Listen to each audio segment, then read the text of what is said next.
हाय दोस्तों। आपने जब भी कभी किसी को पैसा भेजा होगा तो आपने नेफ्ट, आरटीजीएस, आईएमपीएस या यूपीआई का यूज़ ज़रूर किया होगा। Welcome to How To India YouTube channel. दोस्तों, आज के वीडियो में हम बात करेंगे नेफ्ट, आरटीजीएस, आईएमपीएस, यूपीआई क्या होते हैं।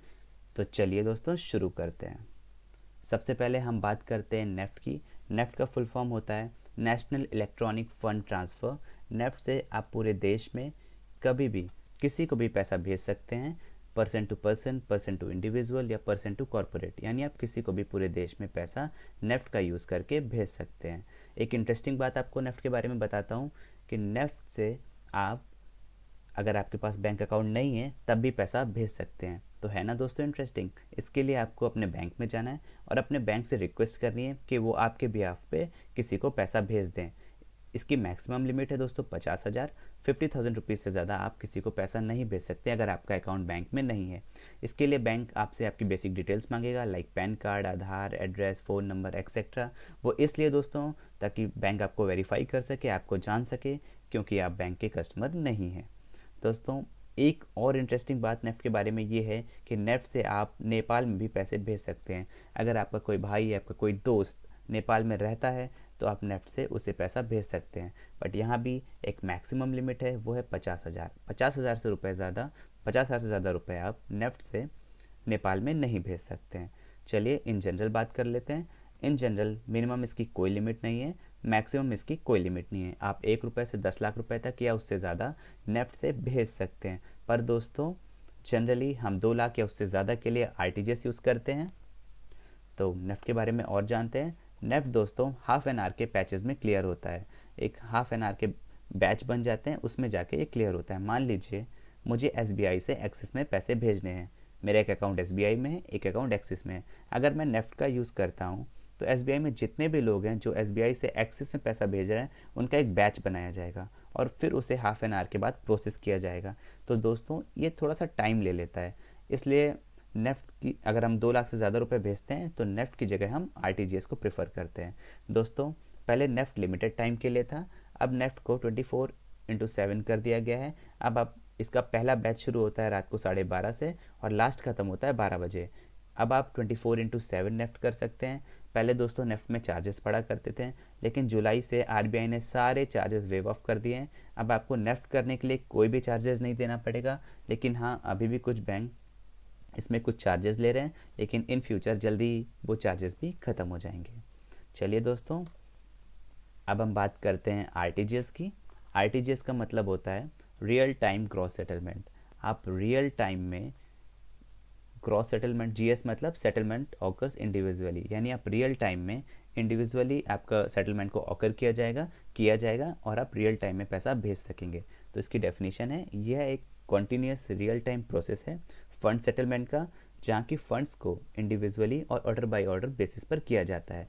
ठीक है, यानी आप जब भी आरटीजीएस करेंगे बैंक नेफ्ट की तरह वेट नहीं करेगा कि एक बैच बनाए तब भेजे। जैसे ही आप आरटीजीएस करेंगे इंडिविजुअली आपका पैसा ट्रांसफ़र करना शुरू कर दिया जाएगा। इसकी मिनिमम लिमिट 2 लाख रुपए दोस्तों, मैक्सिमम कोई लिमिट नहीं है, आप जितना चाहें पैसा भेज सकते हैं। इंटर बैंक के लिए दोस्तों नेफ्ट का टाइम है 7 AM to 6 PM और इन जनरल इसका टाइम है 7 AM to 7:45 PM। दोस्तों जब आप नेफ्ट करेंगे बैंक से तो आपको कुछ चार्जेस भी देने पड़ेंगे।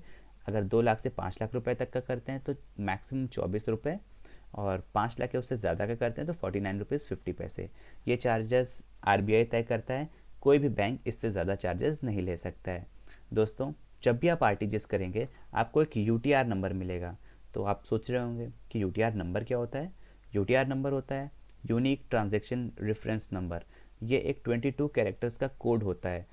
तो दोस्तों, जब भी आप, अब आप सोच रहे होंगे यूटीआर नंबर यूज़ क्या होता है। इसका यूज़ ये होता है कि अगर आरटीजीएस सिस्टम में किसी भी ट्रांजैक्शन को आपको ट्रैक करना है तो आप यूटीआर नंबर से देख सकते हैं। आप पता कर सकते हैं कि ट्रांजैक्शन आरटीजीएस में हुआ है कि नहीं, उसका यूटीआर नंबर डाल के। अगर मान लीजिए मैंने किसी को पैसा भेजा तो सामने वाला पर्सन मुझसे मेरा यूटीआर नंबर मांग सकता है और वो चेक कर सकता है कि किस पर्सन ने कब पैसे भेजे मुझे। ठीक है, आगे हम बात करते हैं इमीडिएट पेमेंट सर्विसेज। दोस्तों, इमीडिएट पेमेंट सर्विसेज जैसा कि इसका नाम है, इमीडिएटली इसमें फ़ंड ट्रांसफ़र हो जाता है। ठीक है, इसको एनपीसीआई मैनेज करता है और आरबीआई रेगुलेट करता है। NPCI दोस्तों national payment corporation of India है। ये वही संस्थान है जो कि हमारे ट्रांजेक्शन्स को मेंटेन करता है, देखता है। हमारे ATMs में जितने ट्रांजेक्शन होते हैं उन सब को ये NPCI ही मैनेज करता है। ठीक है, तो IMPS दोस्तों हम कैसे इनिशिएट कर सकते हैं इसको? हम मोबाइल के थ्रू, ATM के थ्रू, इंटरनेट के थ्रू, कैसे भी हम IMPS कर सकते हैं। अगर हमें मोबाइल के थ्रू करना है तो हमें ब्रांच में जाके एक MMID लेना पड़ेगा। या MMID होता है दोस्तों मोबाइल मनी आइडेंटिफायर। कुछ बैंक इसे SMS के थ्रू भी प्रोवाइड करा देते हैं। ये आपको चाहिए होगा और आपको कस्टमर का मोबाइल नंबर चाहिए होगा। इससे क्या होगा दोस्तों, आप इंस्टेंटली मोबाइल एप्लीकेशन का यूज़ करके किसी भी बैंक की पैसा भेज सकते हैं। एक तो ये प्रोसेस हो गया। दूसरा, आप अकाउंट नंबर और IFSC कोड यूज़ करके भी IMPS कर सकते हैं। तीसरा है, अब ये नया आ गया है, आप आधार नंबर से भी IMPS कर सकते हैं। दोस्तों IMPS की ज़रूरत ये है कि ये रियल टाइम में करता है और 24/7 अवेलेबल रहता है। आप कभी भी IMPS कर सकते हैं।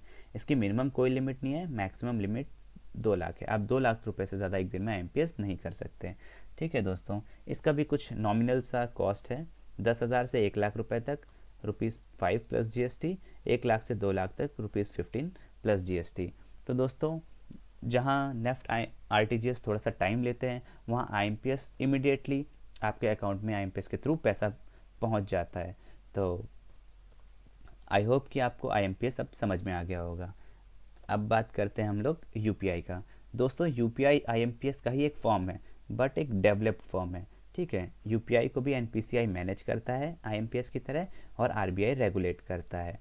ये IMPS के इंफ्रास्ट्रक्चर पे ही बना है और इससे तुरंत पैसे ट्रांसफ़र हो जाते हैं। आपने देखे होंगे ना, आजकल हम लोग यूज़ कर रहे हैं पेटीएम, गूगल पे, फ़ोनपे, भीम ऐप, ये सब UPI पे ही काम करते हैं।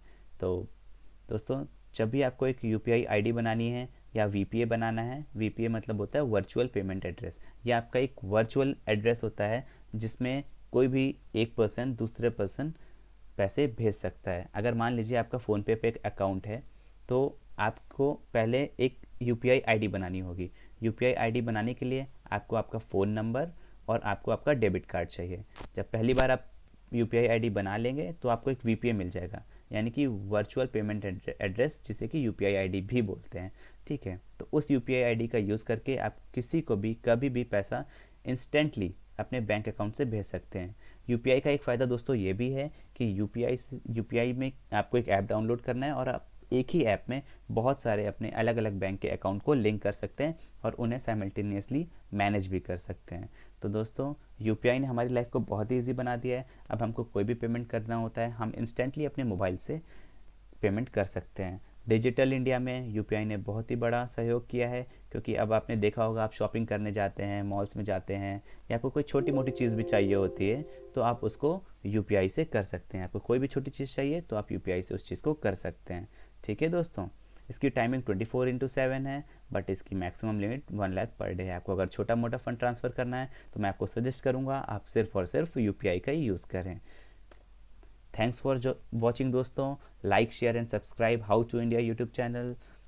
फिर मिलते हैं।